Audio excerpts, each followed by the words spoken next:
मैं कुछ इसमें ना इम्पोर्टेंट चीज़ फिर से बताने जा रहा हूँ। ये टाइम टेबल है, अभी जो 15 डेज या 16 या 17 डेज बचे हुए हैं, 15 से स्टार्ट हो रहा है। तो मेरे पास में 17 डेज बचे हुए हैं, उनको टारगेट सेट किया है कि उनको पढ़ना है। तो ये मेरा टाइम टेबल है, आप भी टाइम टेबल इंक्लूड कर सकते हो। प्री कम मेंस का स्टडी हो रहा है, टाइम टेबल के हिसाब से पढ़ोगे अच्छा है। टीचर पढ़ाया है मुझे नहीं पता है, मैं इंडिविजुअली जो स्टडी फ्रॉम होम से अगर स्टडी करते हैं तो उनसे एफिलेटेड है।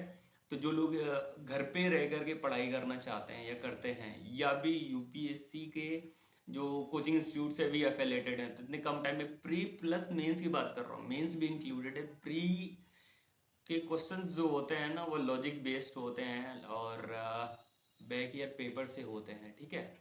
तो बैक ईयर पेपर जो है इम्पोर्टेंट है, तो वो सारी चीज़ें हैं। तो आपको फटाफट जो टाइम टेबल है जनवरी का जो 17 डेज का है, हालांकि ये फर्स्ट डेज से माना जाता है, अभी स्टडी नहीं कर रहा था, तो 17 डेज का जो है अभी सिलेबस, तो वो आपको बता दे रहा हूँ, ठीक है।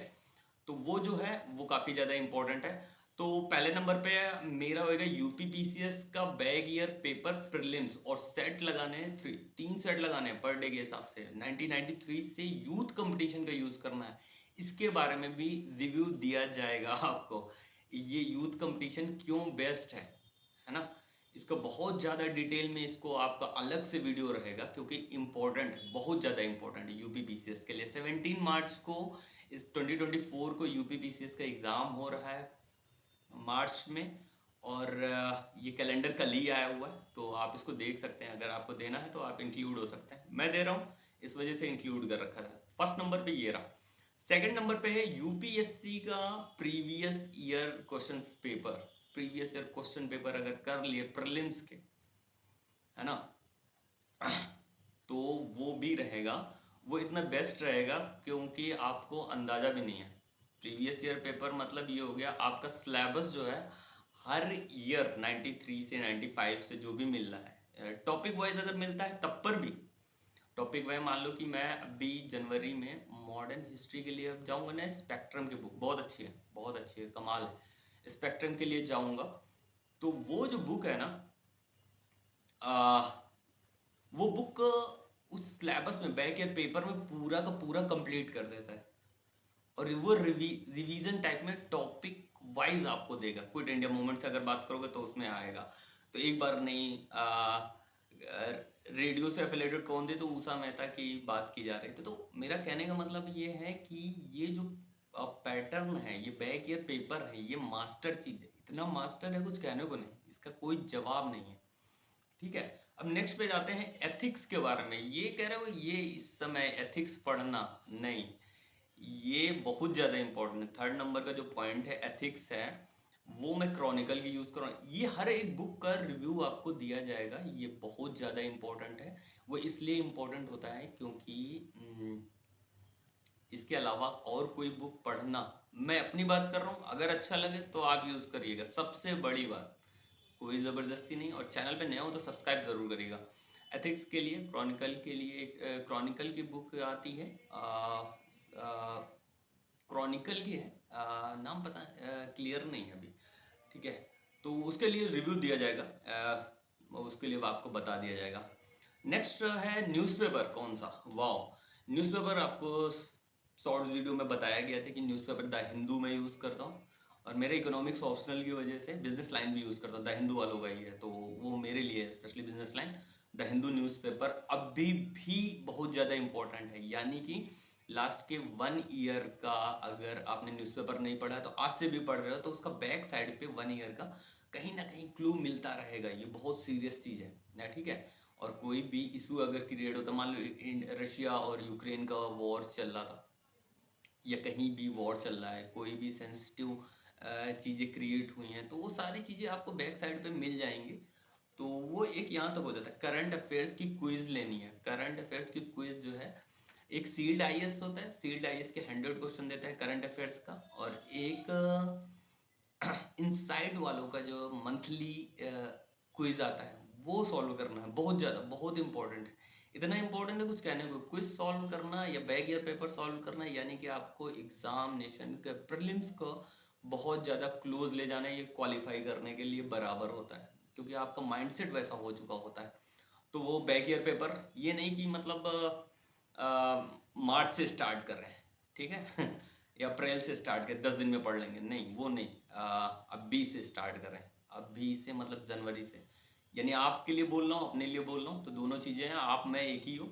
तो उस वजह से एक इंपॉर्टेंट चीज़ है, करंट अफेयर्स हो गया।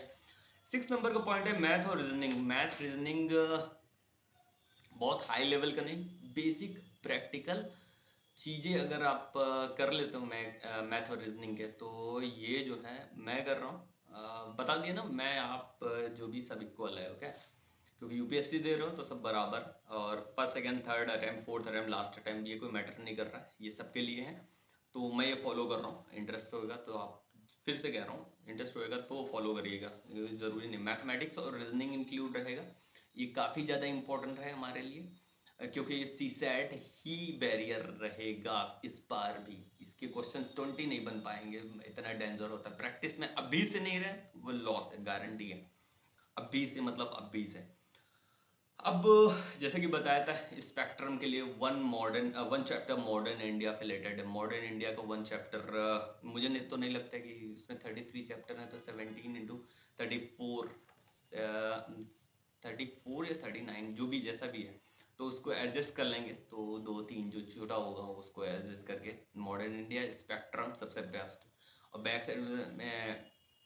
बैक साइड में जो भी पॉइंट्स दे रखे हैं, न्यूज़पेपर कब लॉन्च हुआ, कौन सी बुक किसके रिलेटेड है, कौन से वाइसराय थे, मैं ठीक है, तो उन सब से रिलेटेड जो भी होगा वो भी इसमें इंक्लूडेड है, ठीक है। और one chapter economics of NCERT. NCERT जो है ना, एनसीईआरटी बहुत ज़्यादा इंपॉर्टेंट है, अभी भी कह रहा हूँ, ये मेंस के लिए है। बैक साइड पे जो क्वेश्चन दे रखे होते हैं, एनसीईआरटी पढ़ना बहुत ज़्यादा ज़रूरी है। वो कॉन्सेप्ट पे बेस्ड रहेगा, उससे क्वेश्चंस आएंगे, और बहुत सारे लोग गलत करते हैं, तो उसको बेस्ट करना है। एक तो ये रहा एनसीईआरटी, किसका है, एनसीईआरटी इकोनॉमिक्स का। इकोनॉमिक्स का मतलब 9 से भी पढ़ सकते हो, ज़्यादा टाइम नहीं लगेगा, वो इजी है।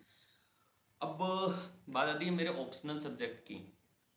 ऑप्शनल सब्जेक्ट है one chapter per day international economics. हमारे पास में सेल्वाटोर है, जो जिनका ऑप्शनल इकोनॉमिक्स है वो वहाँ पे इंक्लूड हो सकते हैं। सेल्वाटोर है इंटरनेशनल इकोनॉमिक्स की बुक है, उसमें 22 चैप्टर है लगभग, तो उसको रिवीजन करना है, तो वो इम्पोर्टेंट है। पर डे वन चैप्टर करेंगे तो वो अच्छा हो जाएगा। तो मीन्स तक की, मीन्स में सिर्फ एक एक पेपर का, हाँ, मीन्स में राइटिंग स्किल जो डेवलप करने की बात करते हैं ना, तो वो जो है सिर्फ और सिर्फ आपकी नॉलेज अगर बेस्ट है, आपका डाइवर्सिफिकेशन बहुत ज़्यादा है, आपको समझ बहुत अच्छी है, तो राइटिंग करना का टाइम जो सेट होता है ना, 3 आवर 3 आवर का, वो जो है, वो सिर्फ और सिर्फ आपको 2 2 3 3 पेपर उसी टाइम पे एग्जामिनेशन से पहले अगर कर लोगे तो हो जाएगा, गारंटी है। लेकिन हाँ, अभी की स्टडी, आज की स्टडी बहुत मस्ट है, और पैटर्न ऑफ क्वालिटी वाला स्टडी करना इम्पोर्टेंट रहेगा। हाँ, और सबसे इम्पोर्टेंट चीज़, कोचिंग इंस्टीट्यूट के मॉक पेपर। ये जो लास्ट पॉइंट है 10th नंबर का, कोचिंग इंस्टीट्यूट का जो मॉक पेपर होता है, वो मैं मानता हूँ कि यूपीएससी के पैटर्न को फॉलो नहीं करता, लेकिन टॉपिक्स आपके क्लियर होंगे, इनसे आपके टॉपिक्स क्लियर हो जाएंगे।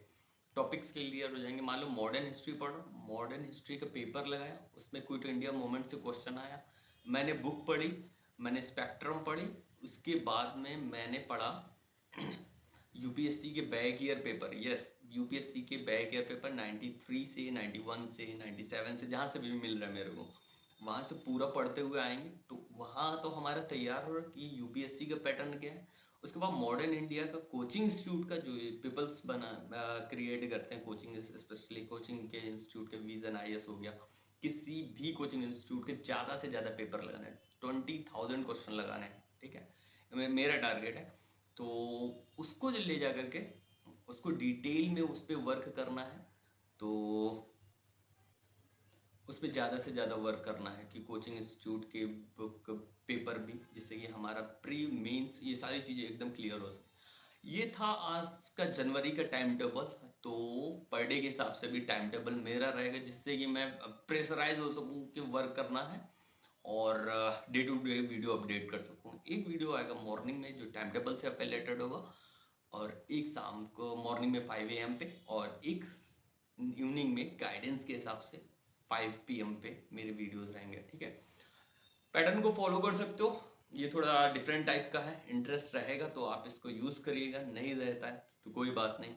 और न्यू कमर के लिए भी इसमें बहुत सारी चीज़ें रहेंगी। थर्ड अटैम्प्ट के बाद वीडियो बनाना ये एक टफ काम है, चीज़ें बहुत टफ हो जाती हैं, तो इन सब चीज़ों को हैंडल करना है, तो ये इम्पोर्टेंट है। बाकी का वीडियो वॉच करने के लिए थैंक यू।